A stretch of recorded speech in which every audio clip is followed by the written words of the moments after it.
Welcome to the Tabletop Gaming Guild podcast. The Tabletop Gaming Guild is all about the experiences and memories that playing games with friends and families can create. Today we'll be talking about our deepest wishes and desires. In other words, board games! Yay, board games! So I'll go ahead and just get this party started. And I'll go with the most obvious game that is on my wish list that anyone that listens to the show will know is on my wish list. And that is Twilight Imperium 4th Edition, Prophecies of the King. It's an expansion for Twilight Imperium 4th Edition, obviously, which looks to be just as expensive as the base game, but it has a lot of stuff in it. It looks really cool, and it lets you have mechs. So, mechs. Mechs are always cool. Yeah. So, I'm looking forward to all the new factions in there. I'm looking for the new units. I'm looking forward to the new cards that it'll introduce, and I'm looking forward to the new planets for each of the new factions that are also introduced too. So that is probably my top game that I want to get is Twilight Imperium, Prophecies of the King. What do you got, Nathan? Well, since we're going with the obvious choices, which some people will probably be surprised I don't have this game yet, that'd be Mansions of Madness. Yeah, I am surprised. I didn't know. I thought you had that one. No, I've played this quite a few times, but I've always played it when I'm visiting James. But this is a phenomenal thematic game where you're, dealing with Cthulhu, solving puzzles, and it's app-driven, which means every game is different. You can play the same scenario, and it'll change it up for you. And as you add expansions, it'll just automatically add that into previous scenarios, so you can replay them with the new expansion content. And so it's a really solid game with tons of potential content. We've certainly talked about it a lot in this podcast. Well, yeah, no, for sure. I'm going to start small. The first game that I am going to mention is basically I think it's a small card game, really. It's simply called First Class. And First Class, All Aboard the Orient Express is its full title. It's a couple of years old now. But I found it while searching for, I'm not sure what, but, it's a card-based game, and these cards allow you to build trains and move trains along your route and score victory points and expand your route and move your conductor, which kind of determines how many victory points score when that thing triggers. It uses a card drafting mechanism, so you can't do all the things. You got to pick and choose because you can't have all the cards. You only get some of them. And the piece or the icing on the cake, as it were, is the game is has a modular design. I'm not sure exactly how many modules there are. I believe it's 5 or 6, but you only set up 3 modules for any specific play, giving it some amount of variability. And the modules are actually pretty different in just reading the descriptions of them. Like one of the modules is about delivering the mail, but another one of the modules is about a murder that happens on the Orient Express that you have to collect tokens for and solve this murder. So yeah, small card game, but I am definitely intrigued. Mansions also has a murder on the train. Yes. You guys have mentioned that scenario before. That's one that we definitely want to play, but Dan, that sounds really interesting. I'm also going to start a little small. This is a game that I've mentioned a few times here on the podcast, but I have yet to pick it up for myself or for my collection. But I like 2-player games, or games where you get the chance to just play with 2 players. And one that I would like to eventually add to my collection is Jaipur. So it's just a really fun card collecting game for 2 players that I have enjoyed playing a couple of times. I've borrowed it from a friend, and as much as it's a fast-paced game, it's one that I have enjoyed playing multiple times, and it hasn't lost its luster for me yet, and I think it would be fun. The one reason I would like to have it is because I think it's a great teaching game. Very easy to teach to a new player, somebody who hasn't played a lot of games yet, and a good way to get them into gaming without taking a whole lot of time. I think a lot of people who would probably like games but are a little hesitant about getting into them is just because of the amount of time that it takes to sometimes sit down and read through the rule books. I mean, I know all of us know you're going to sit there and plan a game night, and all of a sudden you're spending 4, 5, 6 hours just reading through the rule book so that you know how to teach the game to the people when they get to the table. This is a game that for the person teaching it and for the person learning it is not going to take long. it's very easy to intro them into it. Once you get somebody liking games, that's when you introduce them to Twilight Imperium 4th Edition. You don't do that out the gate. And so James would. First day. First day. Can't be my friend until you play this game with me. But no, I think Japur is a great one that I could start to introduce some of my other friends who don't play games yet and show them the fun that they're missing, and then slowly introduce them to some of the other games. And so that's the first one I've got on my wish list. All right, so now it's time to get serious. Twilight Imperium 4th Edition expansion was obvious.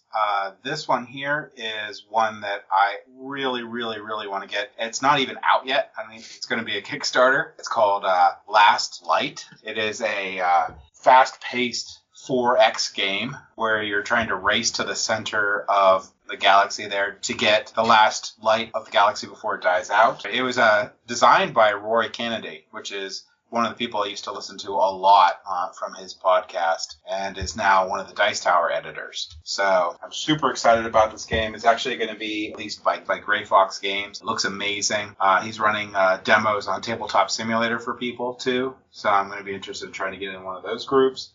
But that is Last Light. Yeah, I've heard of this one. It looks super cool. It has 3D planets and a rotating board, and everyone has asymmetrical powers. So, I mean, in a 4X game, you have to have asymmetrical powers. But I like the idea of the board rotating. So the galaxy is like moving while you're trying to get through there and you're trying to race in there. And I like the fact that it's going to be a fast 4X. So I do like my Twilight Imperium, but when I can't capture people and chain them down to chairs to play it, Last Light might be the one I bring out. Yeah, ever since Alien Artifacts, I've been a little dubious whenever a company says they have a great fast 4X game. But Gray Fox does have a good pedigree. They did Champions of Midgard, and they did Study of Emerald, which I really like, but not as many people know about that one, which is another Cthulhu game. I know Roy Kennedy likes pretty much my taste in gaming is the same as him. I mean, he's big into Mansions of Madness. He likes Rhino Hero. He plays a lot of he likes Twilight Imperium. He likes all these games that I like. So him as a designer for a game that is in the genre that I like, that he likes a lot of the games that I like, really intrigued me, and I'm really interested in seeing it. So this is still very early days for this one, you're saying? Yeah, it's not. I don't even think it's gone to Kickstarter. Yeah, it hasn't gone to Kickstarter yet, and I'm not entirely sure what the date is. I can try to figure out that real quick. I'm seeing a 2021, but that's all that I'm seeing. So yep. Yeah, I'm pretty sure it's next year sometime. Okay. So you can, as of this time, I don't have an exact date for the Kickstarter, but it's going to be next year, probably in the beginning. And Roy Kennedy's running a lot of demos, so whenever this podcast releases, you should still be able to try to catch on to those if you want to get the gameplay through. And there's a couple playthroughs up too on YouTube that you can watch. The game does look really, really cool. So not that I want to bog down the podcast here, but 4X game. Like, can you give me an example of a 4X game? Twilight Imperium. Okay, all right. 4X. Explore, they're generally, exterminate, and exploit. You missed. Yes, there you go. You missed the best part. They're like they're basically like Civilization style. Mm-hmm. Yeah. Okay. Yeah, so you're just branching out. You're trying to claim all this new land, galaxies, whatever. Then you're developing technologies. Then you're trying to pull resources from all these places. And then you are interacting with your other opponents and potentially trying to exterminate. Okay, interesting. So, all right. Yeah, my next one is one that piqued my interest because it was compared favorably to Mansions of Madness, and that's Lord of the Rings Journey in the Middle-earth. So, from my understanding, it's a very similar type of game where you have scenarios that you're going into. It is app-assisted. It is slightly more combat than Mansions of Madness, a little less on the puzzles. So, yeah, I'd have to see how it goes. I do kind of like the puzzles in Mansions of Madness, and I do like how it changes it up. Hopefully this has as much variety as Mansions of Madness. Just have to wait and see till I try it. So you'll probably be disappointed if you're looking for that. So what you would want to think is the system for Mansions of Madness gets put over top of a game like Descent. Okay. And then you have the Lord of the Rings game. So that's actually what it is. So you're not going to get like varying situations or scenarios at the level that you get with Mansions of Madness. You're going to get Lord of the Rings campaign mode. Okay. Yep. Lord of the Rings campaign mode. No dice, card-based system for combat. It's an interesting. I've played 2 or 3 scenarios so far, but again, like James is saying, it's more of a single single extended story and scenario rather than individual scenarios where each one is very different, which seems like Mansions of Madness. So I feel like I'm looking forward to getting to play this Journeys to Middle-earth more because I want to play it at a table with a bunch of people. I've played a couple scenarios just by myself, and I like it well enough, but I think it's going to be better when I get some friends to the table with it. But of course, I bought it this year, and so I haven't had a chance to do that yet. But I think it'll be good, but I think I agree with James. It's probably not going to have the variety that Mansions of Madness has. Yeah, I'm not saying it's bad. It's just know what you're getting into. Yeah, it's just different. I love it for being able to play a campaign game in Middle-earth. That's the sell for me. So the important question for me that I didn't quite find an answer to was, does it maintain my favorite mechanic from Mansions of Madness, which is the wound and horror cards? That type of thing where you flip it over and find out what it does? No, it's going to have like your explore spots and stuff like that, and it's going to be in that flavor. So you'll be able to have the map layout will be similar, where you can have different icons and stuff that you can go to and interact them, and it will take the entire DM portion away from you, so you don't have to worry about all that upkeep. It'll tell you when to bring out monsters, where to spawn them to, and what happens. So it does all that stuff. So yeah, so don't think of it like Mansions of Madness. Think of it more like they took the programming from Mansions of Madness, the architecture, and put it over Lord of the Rings, and it's a campaign. Okay. Now, I will say that same thing. So the Lord of the Rings system that's based off of Mansions of Madness, they're making that Descent 3rd Edition that I thought was Descent 3rd Edition is not Descent 3rd Edition. It's actually just going to be a new version of Descent. It's going to have that same system. Remember that big cube thing that they were showing off? That's not Descent 3rd Edition. It's also, I believe, $175. Wow. Yeah, that's expensive. Yeah. But it's in the Descent universe, this thing that you're talking It's about. 100% in the Descent universe. It's not compatible with any previous Descent games at all. It has different art, it has a different dice and everything in it. So it's its own standalone thing. It's going to have a lot of stuff for it. But I have so many dungeon crawls, and I'm probably going to be like out that one. I haven't even finished all of Descent yet. Gloomhaven's hurting that. Dan, I think you're next. All right. Well, I'm gonna keep it on the down low, actually. I'm gonna get this next one out of the way, as it were. I'm going to mention La Granja No Siesta as a game that is still on my wish list. So for those of you keeping score at home, this was on my wish list last year. And it is somewhat of a testament that the game remains on my wish list a year later. That's kind of unusual. Usually I would either have picked up the game to give it a try or become disinterested with it in the interim and taken it off. Neither one has happened. I still want to give this one a try. I just haven't gotten around to it yet. But La Granja No Siesta is a dice rolling game. It's in the same vein as a roll and write, where you're using the dice to, check off various tracks on your personal scoreboard to achieve various victory points, to, make sets and pattern matching and a couple other things. That one was, that's published by Stronghold Games, right? Yes, I'm assuming so. Big La Granja's Stronghold game, so I'm assuming so. Yeah, they're killing it for the roll and writes and stuff, but yeah. All right, Peter, what's your next wish list game? All right, so my next wish list game is a new one that just came out, and so I want to take some butterflies and I want to travel around the world. Mariposas, I think I would really like to give it a shot. Elizabeth Hargrave, I really enjoyed Wingspan a lot. I've enjoyed playing it multiple times. I'm also looking forward to the new expansion for that, the new birds and everything from Oceania. But Mariposas, I think, is going to be an interesting game.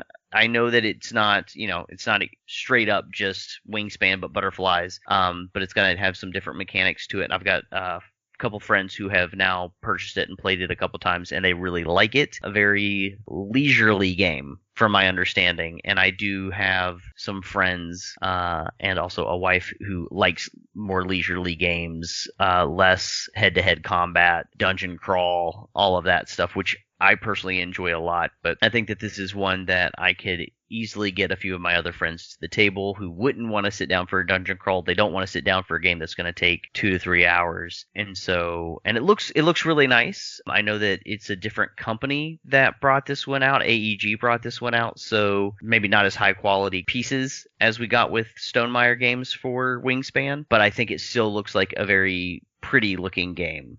And so I'm looking forward to, and again, it's a lower cost, so it's easier to get it into my collection than some of the other games that I've got on my list. So it is one that I'm looking forward to hopefully getting into my collection and to the table and giving it a shot. So Mariposas. Good pick. Yeah, it is a good pick. On a side note, you mentioned Wingspan Oceania. Yes. And I will say that one actually, I got the other expansion and I'm super excited about. Even if it didn't have the stuff, I'd be excited about. But this one also has new player boards. You get brand new player boards with the game. Oh. You also get a nectar mechanism and yellow eggs that are just eggs, so just yellow eggs, and new dice. So they replace out your dice. So there's a lot. Yeah, I didn't realize there was going to be that many new things added into that expansion. So now I'm even more excited for it. More than just cards, and it actually corrected something in the game I didn't even know was an issue until they corrected it. What is that? So one of the things is, and now you can take this new player board and you can play it with the base game without the expansion on there. You just ignore the nectar stuff in there. But each of the habitats allows you to do a different thing. Where each of the habitat, like the one where you're feeding, it'll let you discard probably food. I'm not looking at the board right now. To re-roll the bird feeder before you start picking your food. Oh, okay. So you don't get stuck. Yeah, Nice. that'll So be it gives interesting. you do pay for it. So you are paying something to be able to do this. But it gives you an out so you don't get stuck with, not getting the food you want, so you can't play the birds you want. And the other thing, too, is like for the last habitat I know, you can actually refresh that tray. Right. So you can get new birds out on that tray real quick. So I think that's really cool. I didn't realize that was a problem in the game until they put that on the board, and I'm like, that is really nice. I've had games where I was really in trouble because I just blindly drew birds forever or didn't get the food that I wanted and didn't have a chance to get any other food. Right. So I'm really liking that a lot. Yeah, I am. I'm more excited about it now because, again, I thought it was mostly just going to be more birds. But to realize that it's going to have that much more addition to the game is awesome because, more variation. I like that. Yep. So I'm super excited about that. While we're on this tangent, I have to mention, while I'm happy for Wingspan and their expansion, when it was solicited to me through my distributors, my first question was like, oh, this is great. Can I get a copy of the base game? And of course, upon checking, I found that no, there were no copies of the base game available through my distributor. So there's no point in me ordering the expansion unless I can got copies of the base game. So small frustration point from my angle. Yeah, for they're sure. doing another reprinting of the base game too. But I think they're out most places. But it's really cool that they keep selling out of it. I think that's awesome. It's definitely a better problem to have than the opposite of that, for sure. Yeah. Well, my wallet likes games that... No, I'm kidding. So I went from a game that I couldn't get to a game that I could get. Now I'm going to go back to a game that I can't get. So This game here is on my wish list, which is Mansions of Madness 2nd Edition, Suppressed Memories. This is an expansion that allowed you to bring in the... if you didn't have the content from the first edition, it lets you bring in more of the content from all the stuff that got released from the first edition.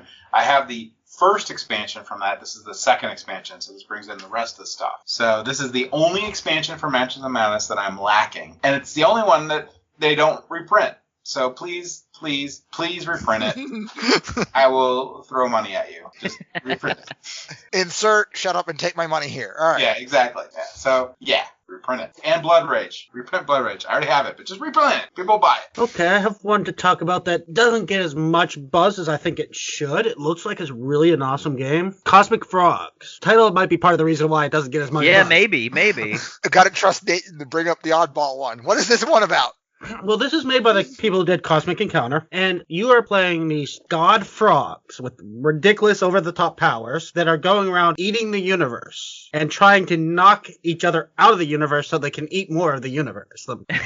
And you can get knocked out and have to swap powers, and you get a new frog that has all these new powers. So it's a really it's a very random, just like Cosmic, and it has everything's like over the top, and it looks really fun. This sounds hilarious. I want to give this a shot just from your description. I will say that I'm not sure that it got overlooked yet because it was just released this year. True. It just hasn't been getting a huge buzz, is what I'm saying. I was going to say, I haven't heard a thing about it. Yeah, I heard a little bit about it. I believe the Dice Tower did a little thing on it. It looks interesting. Yeah. probably amazing. I just that's not my type of art.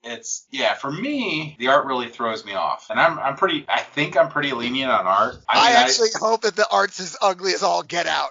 Ugly art would make this game for me, I think. I'm sitting here looking at the cover. Oh. Maybe very is that 60s or 70s? Yeah, it reminds me of like a 60s rock album cover. The font of the title of the game is reminding me of the animated Lord of the Rings movie, I think. Yes, that looks like Gollum's head right there. Oh, yeah. You know what? You're not wrong on that. That's great. That's great. A game of strategic gluttony. No, I do like the cover art. It looks cool. And this one shot of the pieces looks pretty decent, though, that could be like stand-in bits for like a playtest, right? I think that they're pretty much now they do have images of their prototype on Yeah, those are prototype pieces, obviously. Okay. But they're supposed to be like big frogs. Well, yeah, I mean, it says control your 2-mile-tall, overpowered cosmic frog to harvest the best terrain. Sorry, the mini isn't actually 2 miles tall, though. It's not. That breaks it right there for me. I want a 2 mile tall mini. All right. Yeah, this is definitely to the point of ridiculousness, and I think we need more of that in games. Yeah, well, I approve. Absolutely what they're going for. All right, my next one, I think I'll cover probably my first serious entry to this list, but this is the first middleweight game that I'm probably going to mention. This is Expedition to New Dale. I was able to play this 2 or 3 times with my brother thanks to Tabletop Simulator. There is a playthrough of this game somewhere on our YouTube channel where I played it with my brother, so you can look that up if you're really curious. But it is a card-based engine building game. It's got a storyline / I want to say campaign to it, but each scenario in the campaign can be played as a standalone, or you can play them back to back as part of this story. The story isn't anything to write home about, but it's better than nothing, so I'll take it. And the mechanics are really solid. You make buildings, you use the buildings to produce goods. The goods are all worth money. You use the money to get more buildings and get more goods. So yeah, I definitely want to play that game. So it looks like it's part of a series. Have you played any of the other games in the series? So it takes place in the same universe, quote unquote, as another game by the same designer called Oh My Goods, which is basically a small card game. That small card game got, I don't even know, lots of expansions. Oh, okay. And the original card game and its expansions sort of had a storyline to it, now something new is happening and here's this expansion to represent this new thing that's happening, sort of thing. So I have played Oh My Goods, the card game, just the base game, no fluff. I found it pretty good for a small card game, but I found the board game version to be much more rewarding. So okay, awesome. And I mean, I'm looking at it. I like campaign games, so something that can build off of each gameplay. So that looks interesting. Yeah, I'm not sure if there's actually anything that you carry between game sessions, but it's basically like a Euro game with 8 different scenarios, and then 8 different scenarios happen to have a connected storyline. But still, that's interesting enough. Oh yeah, again, games that have, even if it doesn't build over, I like stories, and I like extended stories. And so if you get a chance that every time you play the game, it slightly influences the next, or at least the story continues, I think it's just kind of fun. So, and I didn't know anything about it. So sounds cool. Cool. Maybe we'll give that a play sometime down the road if you want. Yeah, absolutely. All right. So my next one is a game that I've only been able to play once or twice now, I think, on Tabletop Simulator. But every time I go into the New Dimensions and stop in and see Dan, I also see the game sitting on the shelf, and it's been there for a little bit, and I'm like, I keep getting very tempted to pick it up, and that is Concordia. And I know one day I'm gonna finally walk in there and either I'm gonna pick it up and it's gonna finally be gone and I'm gonna be really sad. My copy's marked on discount too, right? I know, yeah. It is on discount. It is on discount, and so I keep walking in there I should pick this up. But I've been able to play it a couple times now, and I just really enjoy the gameplay of Concordia. We've talked about it on here a bunch, so I don't really feel like we need to get into too much about that. But it is, it's 2 to 5 players, and you're just going around the Roman Empire, taking over land and all that good stuff. And it's just a very interesting game. I like the card mechanic to it. For me, that's interesting as you're making your move, and then each person's move kind of influences the next person's, and really trying to strategically think about what each player is going to do, and keeping track of the card drafting area of the board, and kind of seeing what are the extra moves that I can try to purchase and have in my arsenal. So having played it a few times, it's one that I don't think is so cumbersome that I think I could still easily get a few of my friends who aren't as big into board gaming to sit down and learn this one with me, and I think that they would really enjoy it. So it's high up on my wish list of games that I know are reasonably priced and also a lot of fun to play. So Concordia is definitely on there for me. Yeah, I think it's got both accessibility and depth, so right. Yeah, good pick. Yeah, it's so once I get somebody to sit down and play Japor or an easier game, then Concordia is that next step for me. Yeah, I can definitely see it. I almost think that game is like a staple game. I would agree. I mean, just from the little bit that I've played, I think that's one that I want it in my collection so that I can. I mean, it's a classic, I think. Yeah. From what I've seen so far, so. So you play Agricola with me, and you're like, dang. Oh. It's awesome. Nathan, every time you say it, I'm just waiting for Nathan's response. Nathan hates fun. No, Agricola's good. Got sick of it really quickly, though. It's just a little bit heavy on the board maintenance, since I'm the one that always has to do all the board maintenance between rounds. Yeah, someone does have to set it up each time. Hey, it's the way board games are. Someone's got to set it up, someone's got to tear it down. Except for someone, you'll understand when you play Agricola. I would just go with that, because you'll be like, you have to do what every round? Like, yeah, don't worry about it, I got it. So mine is set within a charming valley of Everdale, beneath the burrows of towering trees and among the meandering streams and mossy hollows. A civilization of forest critters is thriving and expanding. They have a tableau, and then you have critter workers, and you're trying to develop your tableau. And the cool thing about this game is it has a giant tree. Amazing table presence. Amazing table presence. And also, the designer of the game is James Wilson. What? Yeah! Did you know that? Yeah, one of my friends from work is like, did you actually get your game released? I'm like, nah, that's not me. You should have pulled him a fast one. You should have. He's James A. Wilson. I'm James O. Wilson. But, this has been on my to play list for a while. Like, I don't know about owning it, but I really want to play this game. Yeah, I wouldn't mind giving it a shot either, FYIs. Yeah, I mean, I really like the concept of the game. I like worker placements games a lot. I like tableau building. And you combine the two, and I'm just sold. So I will definitely play this with you guys if I ever get a chance, because it looks amazing. Yeah, this is actually the latest addition to, I guess I can call it my collection. I bought it for my gaming group, but it just officially is my collection. As it should be.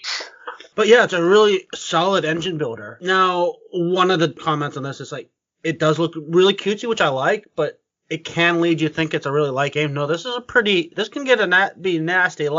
Fair amount of take that, and it's a fairly heavy game, but it's a lot of fun. It's very solid engine building and combo. You could be evil in the game. I'm sold. Yeah.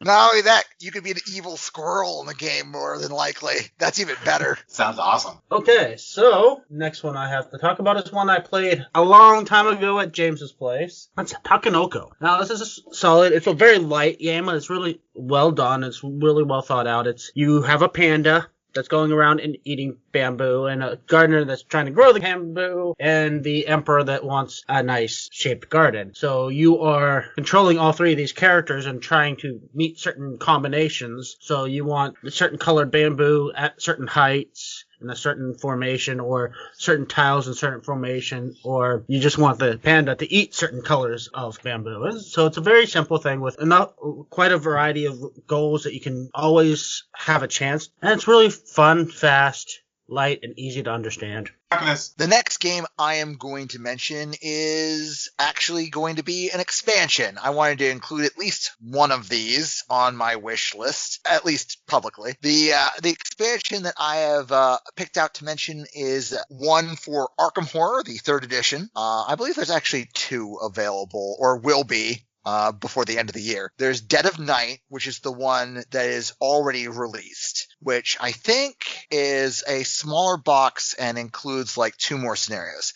And I think that's the one I want because my Arkham Horror 3rd edition box is pretty filled with just what's in the base box, and I don't want to add too much more. But there is another expansion that's out there, for those of you who are interested, that I think includes 3 or 4 more scenarios. And of course, both of them include more cards for all the decks. So I decided to take a page from James's playbook and choose a game that sounds amazing, looks amazing, and I know will never make it into my collection. And it's apparently fairly new, and I'm only just now finding out about it recently, but everything about the description of the game makes me wish that I could sit down and play it, and that is Tainted Grail: The Fall of Avalon. I've been watching, I've got someone that I watch on Twitter a lot who is currently playing through it solo, it seems like, and every time they post about it, I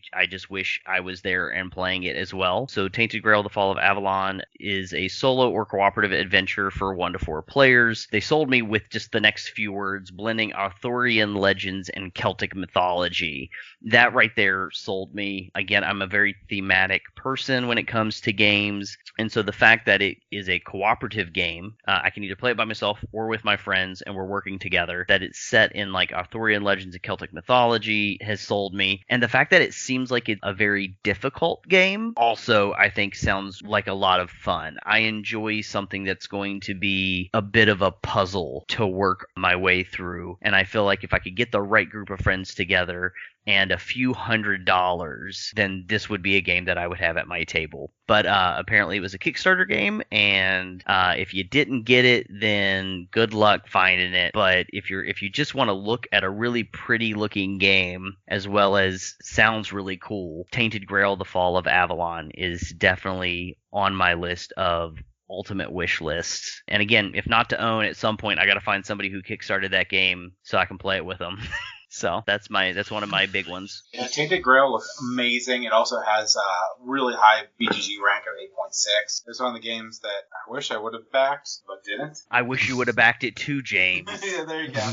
But it looks like for the low price of $749. Yeah. I started looking into it the other day, and I was like, holy crap, I'm never going to get this game. So if you're out there and you're listening and you have this game and you want to play it, I will play it with you. Well, I have to say, I absolutely anguished over getting this in Kickstarter when it was out. But at the time, there's just too many big games, really phenomenal looking games on Kickstarter, and I had backed I think 3 that month. Mm-hmm. So I ended up not backing this one. All right, so what I'm hearing is I'm not going to find out that one of you happened to own it. Okay, I see how it is. You're not going to find that out. The only chance you really have is if they relaunch it on Kickstarter for expansions or whatnot. Right. But I think the probability of that is probably very low. Yeah, no, but again, I can't imagine any more get added to it. If nothing else, it makes me really happy that a game like this exists out there, because it looks freaking phenomenal. And so I will just live vicariously through people who post about playing it. So I went from a game that I could get down. I'm going to do a game that I cannot get, which makes me sad, which is Rex: Final Days of the Empire. So that one is based off of Dune. What a mean brother. Yeah. Yeah. So that one's based off Sounds like Dune. standard fare to me. And it's considered to be Dune corrected. However, I can't imagine what is often Dune that would be Dune corrected in Rex. And I'm excited to see what that would be. Hopefully someday I can. I know Nathan has it, so next time I visit we're playing it. But that is definitely my highest Grail game is Rex: Final Days of the Empire. So if you ever play Dune, you get highly asymmetric player powers, and it plays up to 3 to 6. It's going to be exactly the same format idea as Dune. Instead of a circular board, it has an interconnected board, which is one of the big difference on there. Off the top of the head, I don't know what they said that it really corrected in the game of Dune so much, but I love Twilight Imperium. I like that universe, so having it in that universe is a big plus for me. That's mainly it. And if I did pick that up or something at some, or I played at Nathan's house and I really did like it, it's actually not $747 like Beaters. It's still expensive, but it's doable. It's $164. So we'll see. It's definitely my girl game. That is within the realm of possibility. Right. It's not like I gotta check to see if I have enough money in my bank account to get this. Right. I think I got mine for like $30. I know you got yours for $30. Shut up. Anyways, but no, I think the biggest complaint that they tried to fix with Rex was in the original Dune, there had been a lot of custom rules and optional rules and no real official way that everybody played it. So you go to another person's house, they have a different way of playing because they do use different rule sets. They're all correct because but they're all pseudo official. But with Rex, they did away with that. Had one simple rule set, and that's the main thing they fixed. Yeah. So does that mean the new Dune uses that same idea? The new Dune, if you get into the advanced rules, they do have a lot of the somewhat wonky rules supposedly. As well, but in the base game, it's pretty solid. I have not played the advanced rules yet, so I can't say for sure, but that's what I've heard. Yeah, so I have to talk about at least one heavy game. I have to talk about something that's Eurotastic, which is Imperial 2030. I have played this one once, and it's an interesting combination of world domination game with economics. So in this game, you are basically a banker investing in various countries to help them build their armies to fight other countries. So you don't actually own any countries, though. You're buying stocks, essentially, in these countries and hoping the ones you buy stocks in do well in the fights, but then you might try to sell off your stocks and then let them lose all their armies. And it's really kind of an interesting take to try to put basically a stock market game into an Axis and Allies style game. I would say, like, you pick hideous games. Yeah, I don't care too much that it looks pretty necessarily. It never hurts to look pretty, but if it's a good game, it's a good game. I mean, I did like Axis and Allies when I was a kid. I played it a lot, but I don't know. I don't know. I'd be willing to try it. I don't know. My best answer for that one. Stock market with Axis and Allies. It's also a relatively old game, and it's 11 years old at this point, so. Doesn't mean it's not good. It's just, yeah. I'd be willing to give it a shot. Yeah, not the look of it, but your description of it makes me immediately think of, what was it called? Off-World Trading Company. Actually a video game, not a board game, but it's basically a 4X game, but there's no military. So your primary way of interacting with the other players is by manipulating basically the resource market. Well, this one definitely has military, but you're just encouraging countries to buy military and fight through spending. Yeah, I'd definitely give it a shot. I am going to mention Res Arcana. Res Arcana, relatively recent. I think it came out last year at some point in time. It's somewhat of a smaller box. It's not a standard square like a Ticket to Ride. It's smaller than that, but it's bigger than just a deck. It's effectively a card game. Managed to play this a couple times on Tabletop Simulator. Thank you again. And I was generally impressed by it. It's a card-based engine builder. This appears to be my Achilles heel when it comes to games. So in this game, you're given a mage, which has a unique special power. I think there's like 9 of them, and you're dealt like 2, and you get to pick one. And then you're also given 9 cards that represent like artifacts. And those are the only cards you have to play the entire game in, is those 9 cards. You get to see what all of them are before you shuffle them into your deck and draw your first 3 at the beginning of the game. But like, it's resource management. You have to play cards in order to generate these 5 different mana resources, use the mana resources to deploy more cards. There's a heavy race element. You're racing to purchase monuments in the game, which all have unique special powers. or to acquire the places of powers. There's 5 different places of powers, and it's also a race to 10 victory points. Hit the end of a round and someone is at 10 victory points or more, the end of the game is triggered, and depending upon who triggered the end of the game, you play the last round. Like if someone early in turn order triggered it, you play out the remainder of the round. Yeah, this is a good game. Yeah.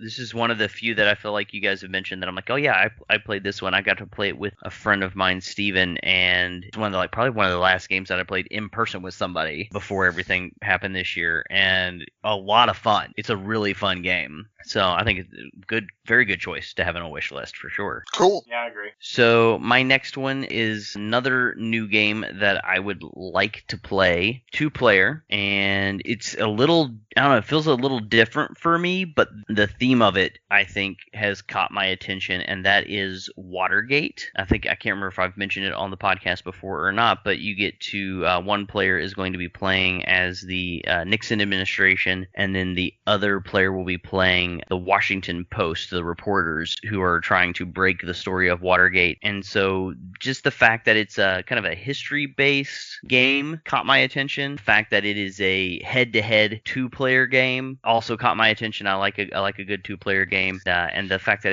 it's hand management, and then it seems like it would be a lot of fun. And then when I look at the board for the game, that also really caught my attention because it looks like you are a serial killer or something, with all this just like the pinned up notes and the connections, and so you're a reporter or a serial killer, whichever one, and just like connecting all the dots. It just looks, it's like the board just kind of looks like a beautiful mind a bit, where you're just putting all the pieces together, and I just think it looks like it would be a lot of fun. So have never played it, but all the things that I've read about it make it sound very interesting, and so it's one, and again, it's not a super high priced game, so I think it would be probably a fairly reasonable game to eventually add to the collection. Yeah, that one's one high up on there. So I never heard the Washington Post compared to a serial killer, but yeah.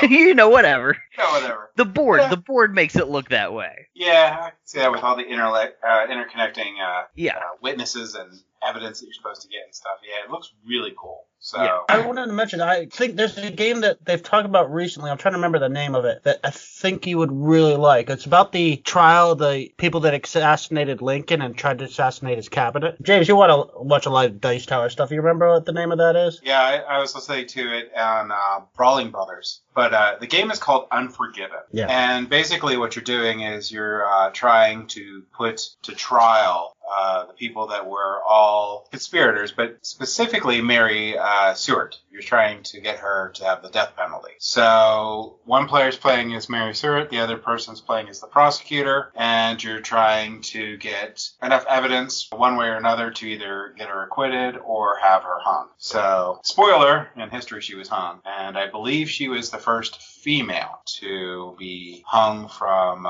federal crime, I believe, or something very close to that, or at least hung for treason. But yeah, so it's going to be along the same lines as Watergate. Okay. I mean, it sounds very interesting. Again, I like the fact that it's based off of a historical event. Again, head-to-head 2-player game is always fun. It's set up a lot like Seven Wonders Duel. Okay. Yeah, actually, it's been compared a lot to Seven Wonders Duel. Because you have that same sort of, you get a card and you might reveal a couple cards that there's some face up that you can see, but you're not entirely sure what you're revealing. It's so much so that it's pretty much Seven Wonders just in that setting, but it's still 2 players. And Seven Wonders Duel, I mean, is a great game too. So I think it's a game. I think he's right. I think it's a game you might want to take a look at. Plus, it plays really quick. It only plays in 30 minutes. Yeah, I'll definitely be looking into it. Yeah, sounds cool. So this game has been on my list forever to get, and I just have never gotten it. I have no idea why, but it's Imish. I love the Celtic art in the game. I think the game is amazing. I like the push and pull in the game, and I like the multiple win cons that you can have in the game. And I like that in this game, unlike other games, when you meet your win con, you have to hold it for a round. for the most part. So I do like the fact that you have to announce that you're going to win, and the other players have the opportunity to thwart you.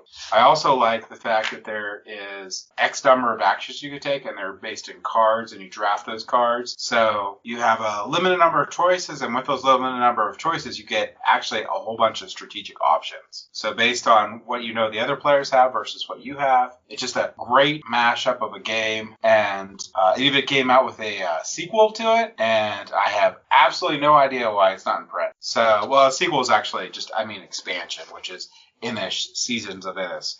So this was a game that's high on my list. I will probably pick it up whenever it gets back in print. Yeah, this is a game that a lot of people have argued whether it's attractive or ugly. I think it looks good. Awesome. But I agree. I think it looks good. But yeah, a lot of people have said this is not. It's Celtic art. No, I think it looks good. Yeah. It's true. Well, I have one that I would like to have just for the stupidest reason, just to be able to say I have it. That's because this is one of the rarest, hardest to find games that easily beats Peters for price. That's Kingdom Death Monster, which you can get for the low, low price of $999. Now, this is not even a game I necessarily want to even play, because it's a dungeon crawl that's gory and hypersexualized and supposed to be rock hard. But yeah, I just want the bragging rights of having it. Well, I know a lot of reviewers that don't like games like that, like Shut Up and Sit Down and stuff, that all admitted that it's an amazing game. So beyond you breaking all your fingers because you have to put all the models together because they're all on sprues, Ooh. and beyond you spending $1,000 to get the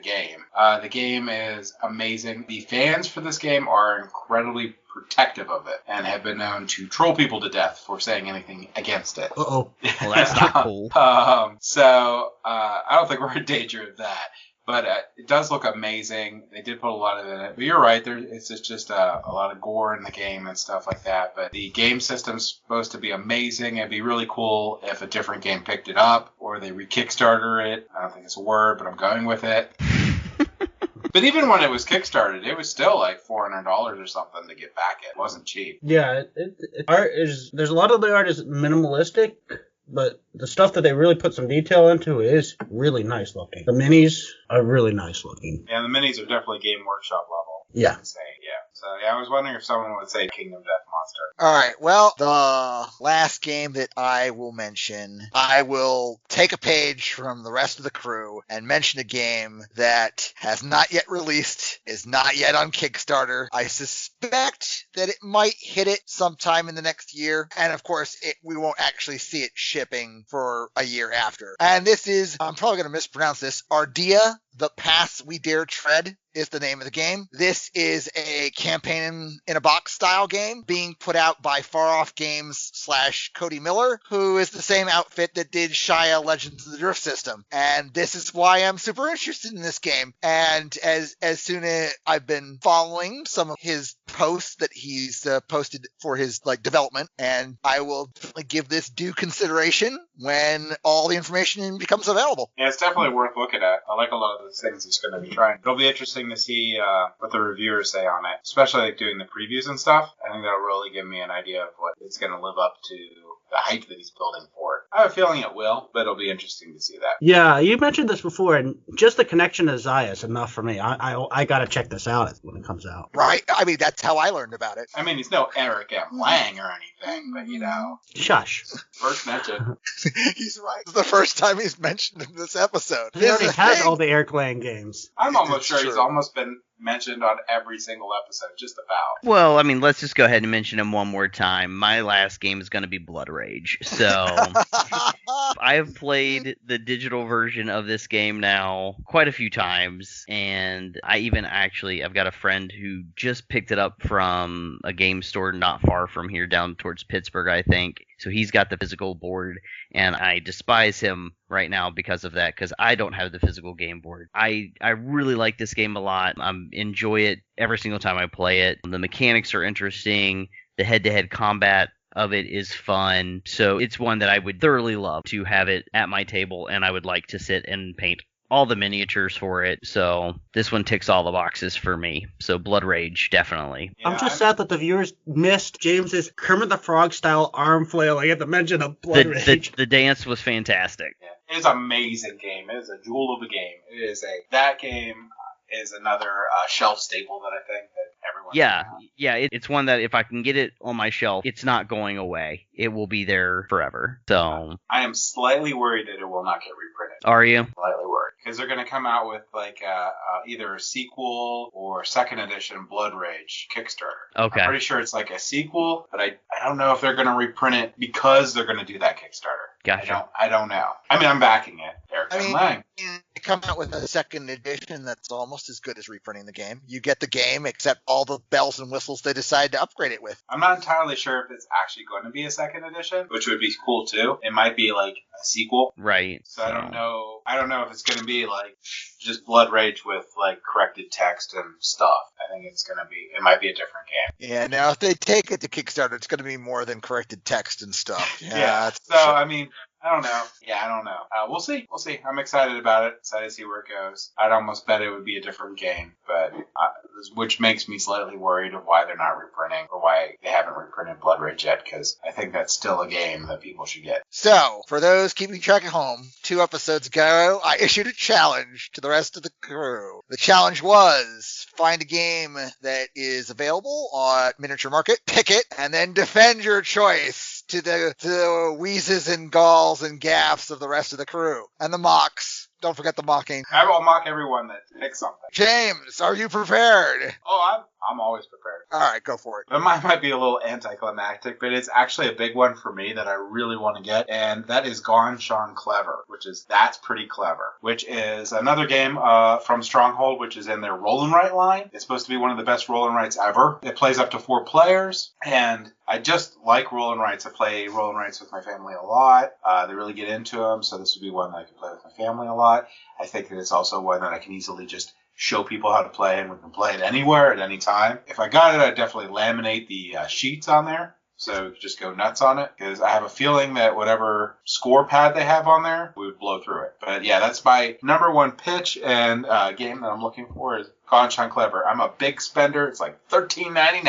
I wonder if the challenge has changed his opinions. All these other like $100 games. All right. Well, they're coming out with a third version of it now. They got twice as clever. Now they're getting 3 times as clever, I think is the third one. Yeah. However, it's nice to go back to the original game, which has got all the critical acclaims for it, just because I want to experience that. And then maybe I can work about other expansions and stuff. That's fair. That's fair. So you went cheap, but actually, I think I should go last because I think everybody forgot about mine. So I'd like to hear from Peter first. Oh, okay. I guess we could switch it up. Sure. So, okay, Dan, you can pick now. I don't want people changing their answers. That's why I want to go last. Well, so maybe I went ahead and jumped the gun a little bit by mentioning my game, but I mentioned my game already, and that is Mariposas. I am super excited about getting this game to the table. I know that it's a game that my wife will sit down and play with me. I know that it is a game that I can get friends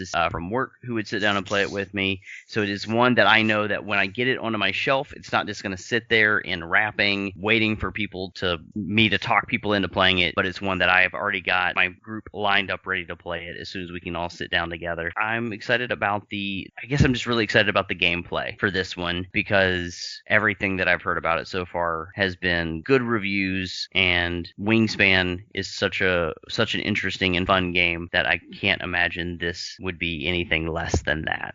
So I'm looking forward to Mariposas, and that's my game. That's the one I'm looking forward to getting to the table. Yeah, I'll say it looks like an amazing game. I like there's a Dice Tower playthrough of the game too. That's really good, so you should check that out. It's definitely a big departure from Wingspan. It's nothing the same, right? But you can tell she designed it. Yeah, that's what makes me super excited is that it's not just Wingspan, but with butterflies. It is a completely different game, but by the person who did Wingspan, and so I'm excited by that. And thank you, James, for backing me up on my pick. I appreciate it. It's an amazing game. I think that I think that you'd love it. I'd like to do a playthrough with you guys on that game someday too. But, yeah, for sure. Yeah, that sounds like a good idea. Yeah, Mariposa definitely sounds like a nice game, but yes, No, that's exactly right. That's exactly right, Nathan. It does sound like a nice game. So I back you up. So I've got James backing me up. I got Nathan backing me up. Dan, I think I win. I think Nathan's pushing you into the water barrel.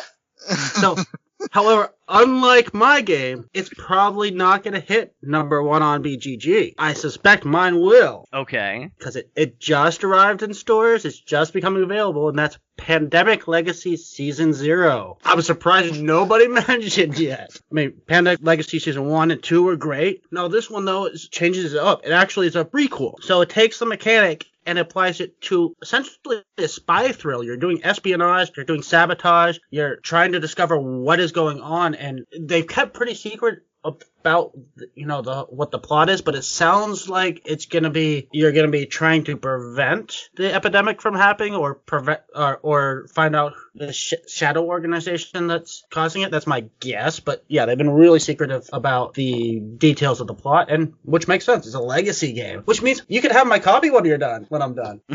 Well, no, it'll get damaged and stuff. It's got it won't be playable, but you can have it. So just it won't be usable, right? It's a legacy game.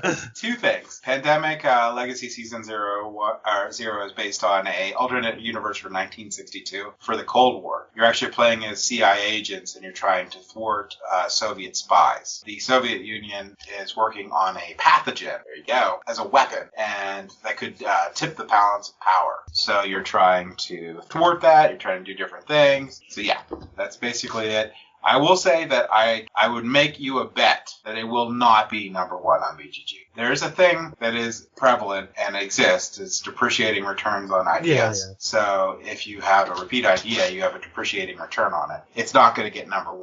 I don't even think it has a chance. But you might be right about it, but they are significantly changing up. They are using the same mechanics, but it's a spy thriller now. Yeah, I don't know. Even that, I think it probably will do well. And I know reviews on it were pretty popular. Mm-hmm. But again, I don't think it could get number 1 just because. All right, I have written down your guys' picks for my personal reference. Erased Nathan's. I mean, crossed out Peter's.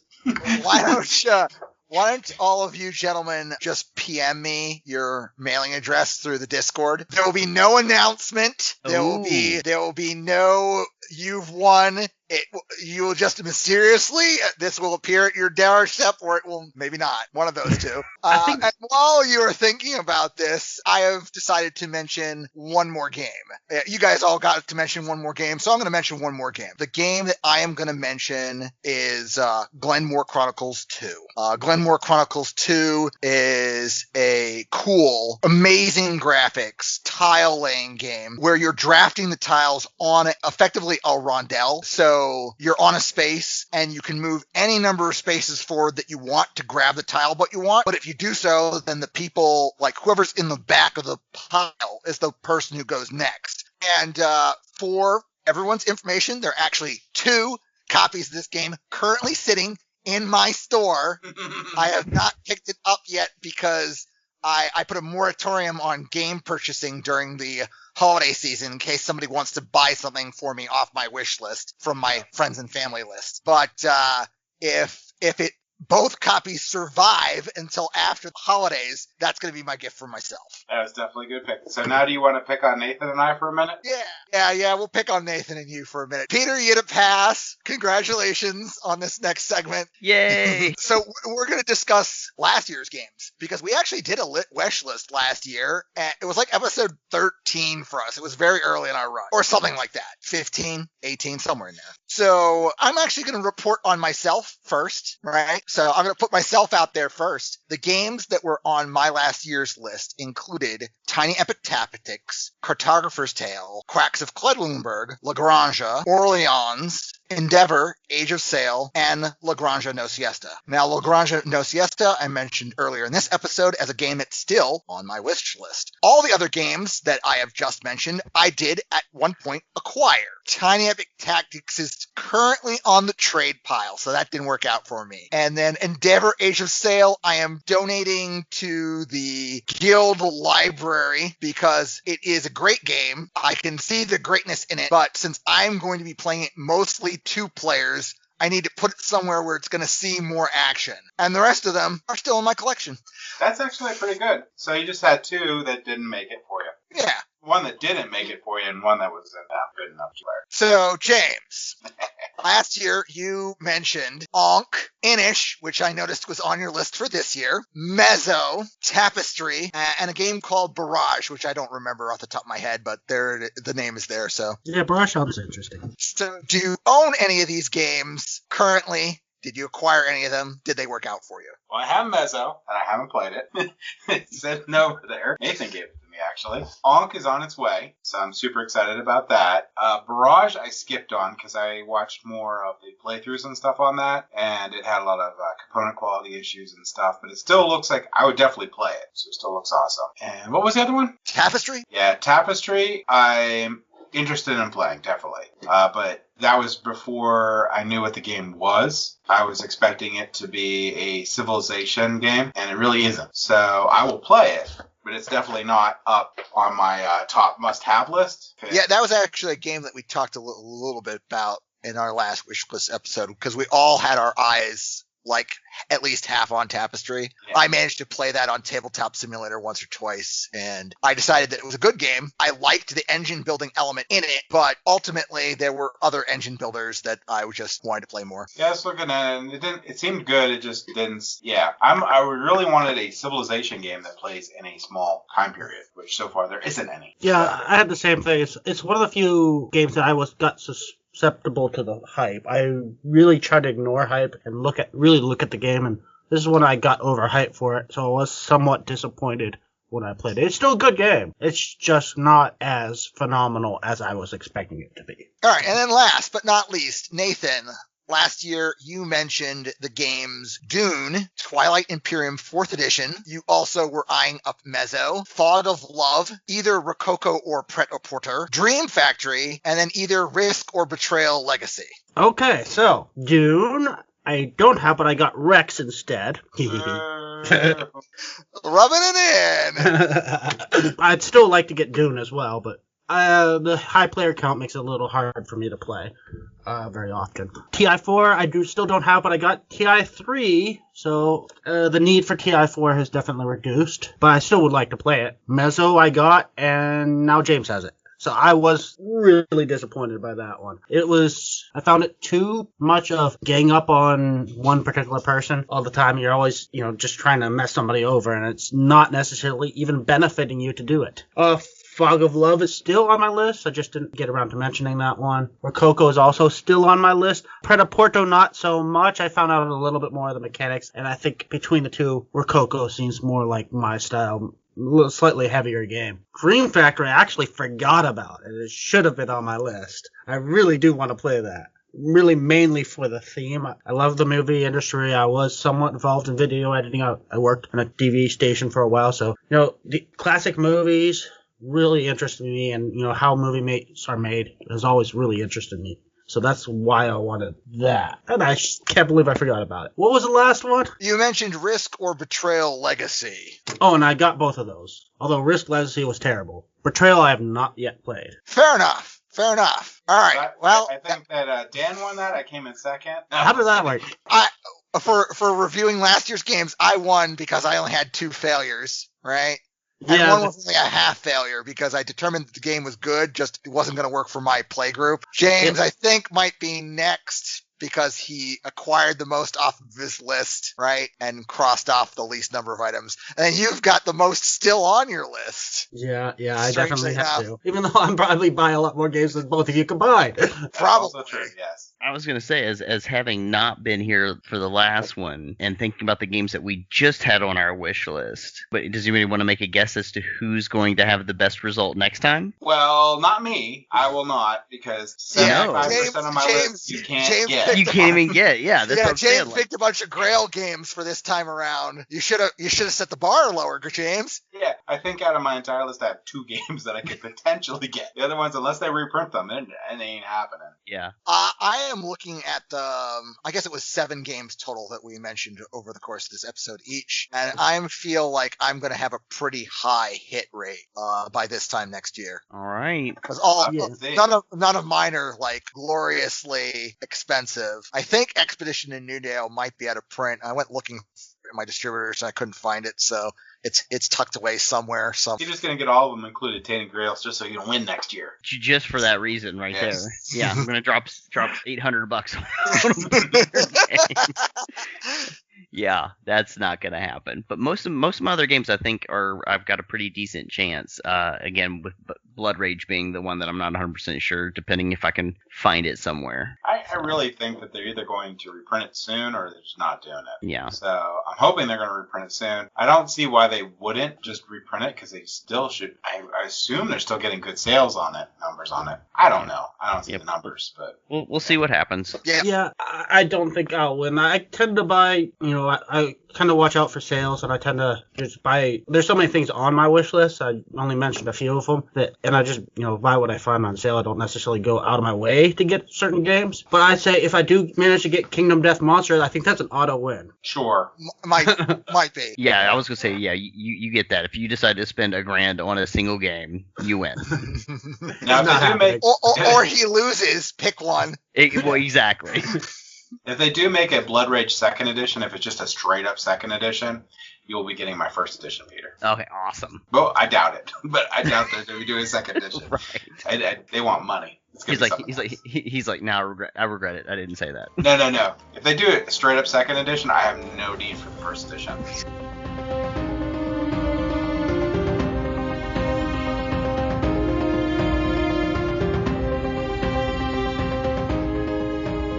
Thank you for listening. If you have any feedback for us, feel free to visit us on Facebook, Instagram, Twitter, our Board Game Geek Guild at 2989, or our website at tabletopgamingguild.com. And don't forget to like, follow, and or subscribe. Tabletop Gaming Guild is a product of Tabletop Gaming Guild, LLC. All rights reserved.